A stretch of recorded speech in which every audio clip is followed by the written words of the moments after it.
అందరికీ good morning. నా పేరు ఉమా. మాది విలేజ్ నెల్లికూరు, గ్రామం నెల్లికూరు, మండలం నెల్లికూరు, జిల్లా మహబూబాద్.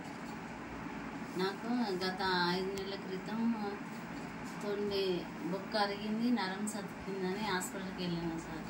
సతికిందని చెప్పిళ్ళు. అసలు నడవలేదు. నేను కుర్చీ పట్టుకొని బాత్రూమ్ వెళ్ళిన. మస్తు ఇబ్బంది పడ్డా. హాస్పిటల్లో 3-4 నెలలు మందులు వాడినా కూడా తగ్గలేదు.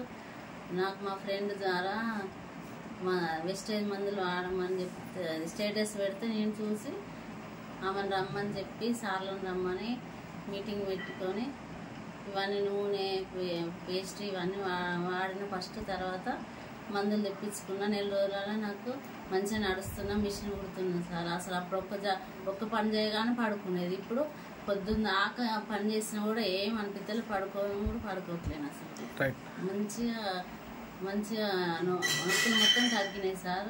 ఇంకా 2 నెలలు వాడతా, 3 నెలలు వాడితే మొత్తం కంప్లీట్ అయిపోతుంది. మంచిగా నడుస్తుంది. ఇప్పుడు మా అమ్మకి ఇప్పించిన, మా చెల్లె వాళ్ళకి కూడా ఇప్పించిన మందులు. సూపర్. ఏమేమి వాడిరమ్మా?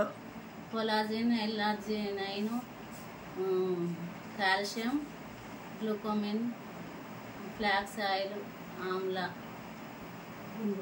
Krill oil. వాటితో పాటు నిత్యావసర వస్తువులు ఇంట్లో వాడుకునే పేస్ట్, సబ్బులు, పేస్ట్, నూనె, టీ పొడి. సూపర్. బాగున్నాయమ్మా? బాగున్నాయి. రైట్. మీకున్నటువంటి ప్రాబ్లం ఇప్పుడు సమాజంలో మీకు ఒక్కరికే ఉందా, చాలా మందికి ఉందా ప్రాబ్లం? చాలా మందికి ఉన్నది. అందరు ఇది నమ్మాలి. అసలు నేను అసలు నా పిల్లలు పెళ్లి చేయాలి, ఎట్లా చేయాలని మస్తు బాధపడేదాన్ని. రోజు ఇప్పుడైతే సంతోషపడుతున్నా. Super super super. మీతో పాటు 10 మందికి ఆరోగ్యాలు పంచాలనే ఆలోచన మీకు ఉంది కదా? ఉంది అనే పని వదిలి పెట్టుకొని అయినా కూడా అందరు చెప్తున్నా సార్. ఫోన్ చేసి కూడా చెప్తున్నా, అందరు వాడండి, ఆరోగ్యంగా ఉండండి. సూపర్ అమ్మా. థ్యాంక్ యూ అమ్మా. Thank you so very much feedback చెప్పినందుకు. రైట్ అమ్మా.